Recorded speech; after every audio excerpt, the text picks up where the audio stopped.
जब भी मैं ब्रेक लेता हूँ तो मेरी ऑडियंस समझती है कि हाँ रूफी हो सकता है बिजी होगा। अबे आलसी कहाँ मर गया, जल्दी वीडियो ला। ब्रो वीडियो कम अपलोड करोगे। So what is up guys, welcome back to another video. और आज हम लोग बात कर रहे हैं एनएल के बारे में, एनएल के कवर स्टोरी के बारे में। सबसे पहले तो मैं इसे एनेरू कहने वाला हूँ क्योंकि उसे डब में भी एनेरू कहा गया है और एनएल सुनने में थोड़ा समझते हो ना, मुझे सब चीज़ बताने की ज़रूरत तो नहीं है। सबसे पहले तो जिन लोगों को नहीं मालूम कि इचिरो ओडा ने कुछ ऐसे 3 से 4 कवर स्टोरी लिखे हैं जिसमें उन्होंने कुछ फालतू के कैरेक्टर्स को थोड़ा सा ज़्यादा बढ़ावा दिया है। मतलब फालतू नहीं कहूँगा, कुछ बहुत अच्छे कैरेक्टर्स थे। जैसे कि एस, जब एस ब्लैक बेट को खोजने जाता है तो वहाँ पे उसके साथ क्या क्या एडवेंचर हुआ था, और एनएल के कवर स्टोरी के एनेरू के कवर स्टोरी के बारे में। फिर CP9 के हारने के बाद उनका क्या होता है, कुछ ऐसे तरीके की कवर स्टोरी हैं। और पता नहीं क्यों, फक यू टोई, तुमने इसे अडेप्ट क्यों नहीं किया। बट एनीवे, रूफी यहाँ पे बैठा हुआ है और वो इन सारे कवर स्टोरी को एक्सप्लेन करने वाला है। बेसिकली एक सीरीज ही बनने वाली है, बोले तो playlist. So now with that said, let's start the video.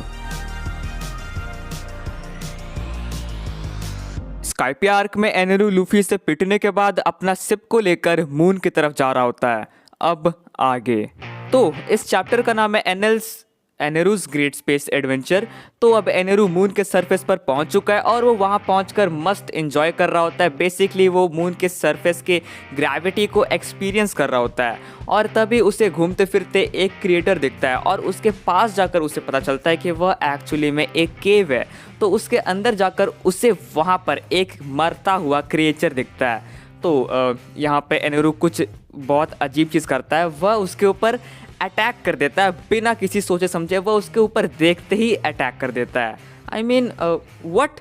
लेकिन हाँ, यहाँ पर वो जो क्रिएचर मर रहा था वो जिंदा हो जाता है क्योंकि वह निकलता है एक मैकेनिकल क्रिएचर और एनेरू के अटैक से वह रिचार्ज हो जाता है। पता है ना, एनेरू अपना इलेक्ट्रिसिटी ब्ला ब्ला ब्ला, तो इसीलिए वह रिचार्ज हो जाता है। एंड एनेरू भी लाइक ये क्या हुआ। और ठीक होने के बाद वो रोबोट एनेरू को बिल्कुल सैल्यूट मारते हुए थैंक यू कहता है कि अरे भैया, आपने तो मेरी जान ही बचा ली, आपका बहुत बहुत शुक्रिया। बट हमें पता है कि यहाँ पे एनेरू क्या करने की कोशिश कर रहा था। तो वो रोबोट अपना नाम स्पेसी बताता है और स्पेसी काफ़ी दुखी होता है क्योंकि वह अपने एनिमीज़ को हरा नहीं पाया था और अब वो वापस वही जा रहा है जहाँ पर लड़ाई हुई थी। और एनेरू भी काफ़ी बोर हो रहा होता है तो वह भी उसके पीछे पीछे चल जाता है। जब वो लोग वहाँ पर पहुँचते हैं तो उन्हें वहाँ पर स्पेसी के दोस्त ज़मीन पर पड़े हुए दिखते हैं अनकॉन्शियसली। एंड ऑफ कोर्स वो लोग भी रोबोट्स ही थे।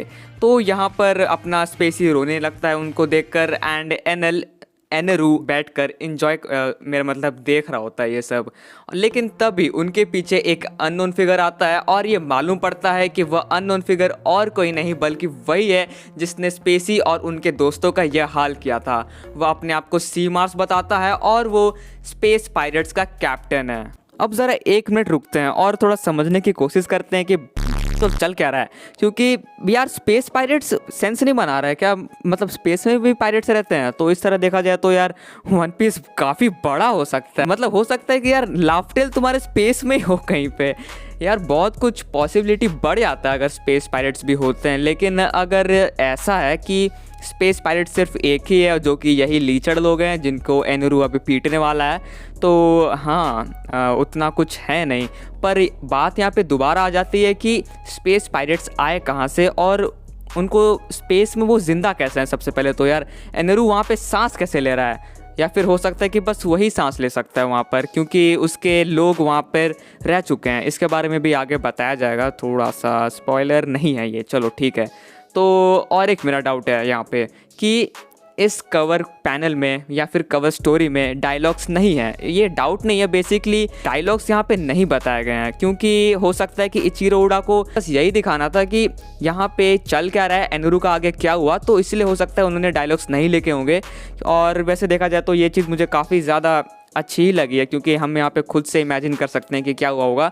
ये एक तरीके से कलर बुक टाइप स्टोरी हो गया जो कि बच्चे पढ़ते हैं। Coming back to the story, तो जो वहाँ पे सी मार्स नाम का बंदा था वह देखता है कि स्पेसी अभी भी जिंदा है तो वह उसके ऊपर अटैक करने लगता है कि जो तो जिंदा कैसे बच गया। तो अपना एनेरू वहाँ पर बैठकर एंजॉय कर रहा होता है उनकी फ़ाइट को। काश पॉपकॉर्न मिल जाते तो मज़े आ जाते।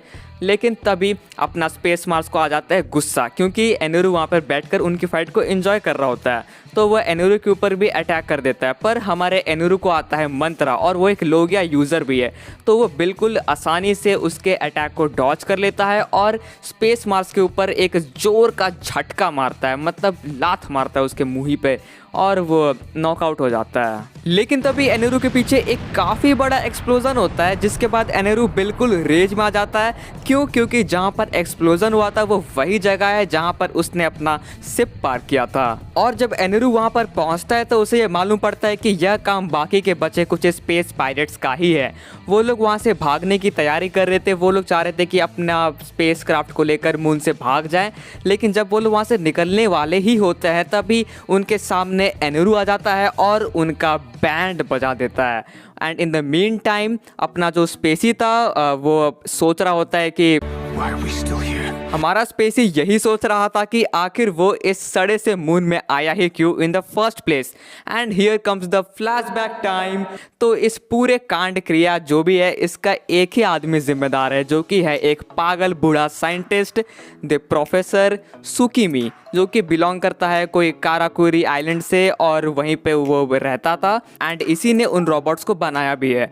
तो एक दिन ये बैठकर आराम से चांद को देख रहा होता है अपना स्नैक्स खाते हुए, और तभी चांद में एक बड़ा सा एक्सप्लोजन होता है, जिसको देखकर इस बूढ़ा का इतना गंदा फटता है, मतलब लिटरली इतना गंदा फटता है कि वो जो डम्पलिन खा रहा था उसको वो बिना चबाए निगल ही जाता है।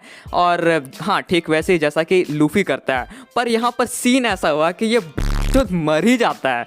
I mean, इतना गंदा भाई, इतना पैथेटिक डेथ किसका हो सकता है भाई। Rest in peace professor Sukimi, आपको कोई याद नहीं रखेगा। Now I understand why Toei animation choose not to adapt this manga. पर तब भी यार देखा जाए तो वो लोग कर ही सकते थे अडेप्ट, पर मैं कोई नहीं होता हूँ बोलने के लिए, जबकि मेरी बात हाँ उनसे होते रहती है। पर तब भी नहीं हो सकता है कि इचिरो ओडा नहीं मना कर दिया हो कि नहीं टोई एनिमेशन अडेप्ट मत करना इसको, ये कुछ थोड़ा गड़बड़ हो गया था इसमें। पर तब भी इसे कैनन ही माना जाता है और इचिरो ओडा ने भी इसे कैनन ही कहा है। तो ये एक्चुअल स्टोरी में यह चीज़ इफेक्ट कर सकता है। तो मुझे नहीं पता उन्होंने अडेप्ट क्यों नहीं किया। वो लोग फालतू के फिलर्स डालना ज़्यादा पसंद करते हैं। अगर वो लोग इसको डालते तो ज़्यादा मज़ा आता, लेकिन चलो ठीक है। Coming back to the story, तो जो हमारे प्यारे रोबोट्स थे वह हमारे बूढ़े खूसट प्रोफेसर को एक अच्छा सा फ्यूनरल देते हैं। और उसके बाद वो लोग ये सोचते हैं कि तो कौन था जो चांद में फटाके फोड़ रहा था उस दिन।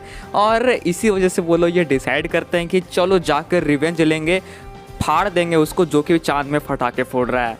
एंड इट प्रूव्स कि वो पागल साइंटिस्ट पागल ही था, क्योंकि उसने ऐसे घटिया रोबोट्स बनाए जो कि यह सोचते हैं कि वह पागल बूढ़ा अपनी गलती से नहीं मारा, जबकि वह डम्पलिन खाते हुए मर गया जो कि उसकी ही गलती थी। लेकिन नहीं, वो अपनी गलती से नहीं मारा, जो कि चांद में फटाके फोड़ रहा है, वो अपना वहाँ पे खेल कूद रहा है, उसकी वजह से मरा है। तो ये रोबोट्स बैलून टांग कर यस सीरियसली बैलून टांग कर चल जाते हैं चांद पर और वो स्पेस पायरेट से फाइट करते हैं। और ये लोग 4 लोग थे और ये लोग चारों ही बहुत बुरी तरह हार जाते हैं। फ्लैशबैक खत्म, coming back to the present time. तो हमारा जो स्पेसी था वह काफ़ी सैड हो जाता है, क्योंकि वह अपने लाइफ में कुछ भी नहीं कर पाया। लाइफ का नहीं पता, पर अभी वो फ़िलहाल कुछ भी नहीं कर पाया। एंड वो सैड होकर अपने कॉमरेड्स को लेकर जा ही रहा होता है और यह सोच रहा होता है कि कितना बेकार है वो, कितना घटिया है। और जब वो सामने देखता है कि एनेरू उसका बदला ऑलरेडी ले चुका है स्पेस पायरेट से, एनेरू बिल्कुल हीरो टाइप बन जाता है स्पेसी और उनके दोस्तों के लिए। तो हमारा स्पेसी जाता है एनेरू को थैंक यू कहता है कि हमारे क्रिएटर का बदला लेने के लिए बहुत बहुत थैंक यू। और एनेरू थोड़ा एनॉयड होकर उसके दोस्तों पर जैप करता है, यानी हल्का सा इलेक्ट्रिसिटी उनके मारता है, जिसके बाद वो लोग भी वापस रिचार्ज हो जाते हैं। एंड वो लोग भी फिर से थैंक यू वगैरह बोलते हैं एनेरू को। और एनेरू बाद में एक केव डिस्कवर करता है जो कि हमारे स्पेस पायरेट्स खोद रहे थे। और एनेरू ये डिसाइड करता है कि वह उस केव में जाकर देखे कि वहाँ पे है क्या। तो एनेरू जब वहाँ पे पहुँचता है तो उसे सामने एक एंशिएंट सिटी मिलता है। अब आया ना भाई थोड़ा इम्पॉर्टेंट, थोड़ा भयंकर पार्ट। तो जब एनेरू को एक एंशिएंट सिटी मिलता है तो एनेरू फिर से उसके ऊपर अटैक कर देता है बिना सोचे समझे। अबे चूतिया है क्या, लेकिन यहाँ फिर से एनेरू का अटैक उनको डैमेज करने के बजाय उनको वापस रिचार्ज कर देता है। मतलब वो एंशिएंट सिटी वापस रिवाइव हो जाता है और वहाँ पे ऑलरेडी और भी रोबोट्स थे जिनको ऑटोमेटास कहते हैं, बाय द वे मैं बताना भूल गया था। तो वो ऑटोमेटास वापस रिचार्ज हो जाते हैं एंड वो लोग थैंक यू कहने लगते हैं एनेरू को। एंड एनेरू भी लाइक ये क्या हुआ। बाद में स्पेसी और उनके दोस्त भी आ जाते हैं यहाँ पर और एनेरू एक पेंटिंग डिस्कवर करता है जो कि उसे बताती है कि इस जगह का हिस्ट्री क्या है। तो ये मालूम पड़ता है कि जो स्काइपियंस और जो सैंडियंस थे जो कि एनेरू के एंसेस्टर्स है, वो लोग ओरिजिनली मून से ही बिलोंग करते थे और रिसोर्सेज की कमी की वजह से वो लोग अर्थ पर रहने लगते हैं, यानी कि अर्थ पर शिफ्ट हो जाते हैं हमारे ऑटोमेटास को यहीं पर छोड़कर। एनेरू ये सब देखकर थोड़ा शॉक तो हो जाता है पर उसे ज़्यादा फर्क नहीं पड़ता है एंड वो ये डिसाइड करता है कि वह अब मून में ही रहेगा क्योंकि यहाँ पर उसके बहुत ज़्यादा फॉलोअर्स बन चुके हैं जो कि उसकी रिस्पेक्ट करते हैं, बहुत ज़्यादा दिल से ही करते हैं। और हाँ, उसका प्यारा शिप भी तो वहीं पर है। तो वह ये डिसाइड करता है कि वह यहीं रुकेगा, यानी कि मून पे ही रुकेगा एंड वो अब तक मून पे ही है। सो यही थी एनेरू की कवर स्टोरी। अगर वीडियो पसंद आई हो तो यार लाइक ज़रूर करना, अगर नहीं पसंद आई हो तो डिसलाइक कर सकते हो। चैनल को सब्सक्राइब करना वन पीस रिलेटेड कंटेंट के लिए। एंड अगर तुम लोग सोच रहे हो कि विल ऑफ डी पे वीडियो आने वाली है, तो नहीं आने वाली। अब आएगी भी तो मुझे नहीं पता कैसे आएगी क्योंकि उसके ऊपर बहुत गंदा वाला कांड हो गया था मेरा। लिटरली मेरा जो जहाँ पे मेरा जो प्रोजेक्ट था वो डिलीट हो गया था, मैंने वॉइस ओवर भी कर दिया था और एक हल्का सा मिस्टेक हुआ था जो कि मैंने थ्योरी में गड़बड़ कर दी थी। उसको ठीक करने की वजह से थोड़ा गड़बड़ हो गया और वो प्रोजेक्ट ही डिलीट हो गया। उसके साथ ही साथ मैं डीमन स्लेयर की मूवी भी देखने गया था, तो एक छोटा सा व्लॉग भी बनाया था, वो भी डिलीट हो गया। तो sad life boys and girls, कोई देख रही है तो हाँ, that's it for today's video. And हाँ, सब्सक्राइब करना मत भूलना। See you on the next video.